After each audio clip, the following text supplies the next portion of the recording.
Thank you very much. If that is true and it does get whipped up in that area, it would, of course, include off the Texas coast as well. With us now is Texas Congressman Ron Paul.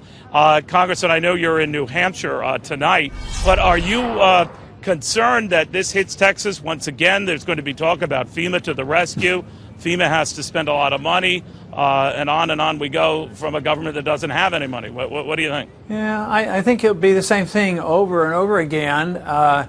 Of course, a lot of people in Texas, in my district, don't have a lot of confidence in FEMA because they, have trouble getting responses from FEMA, and FEMA tends to get in the way. Then when they promise the checks to come, they don't come very often on time. So right now, I'm certainly keeping my fingers crossed because although that is a significant storm, I'm still assuming that we're not going to get hit with a hurricane, and hopefully we don't run into a whole lot of problems like that. You know, your comments since the big hurricane, Irene, and bashing FEMA as you did, were based on just the record of FEMA and whether it serves the purpose it does or whether it's able to do what it should.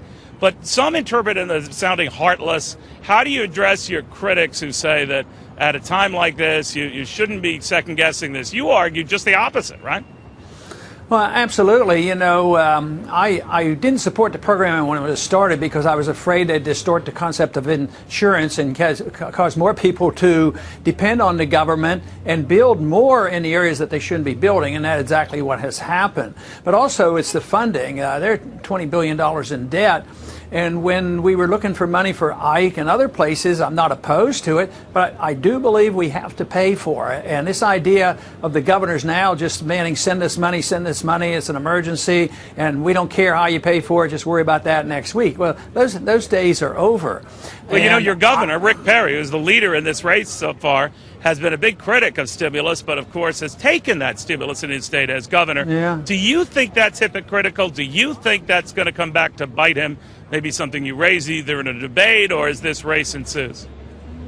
I think it's a bit hypocritical, but I don't think it's going to hurt that much because there's still a lot of people out there that like it. But for some people, maybe in our primary more so, people don't like that. They want consistent conservatives and fiscal conservatives, so it might. It depends on how it plays out and how he answers the question, how many people, pursue the issue. Are you surprised by his surge? It's not that you're any, third or fourth rate slouch yourself. You do very well in the polls, but he seems to have galvanize the nation's attention, at least Republicans' attention.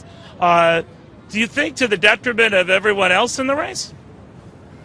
Well, certainly I don't see him as a threat to our campaign because I see him as a threat to the others because he dilutes the conventional vote.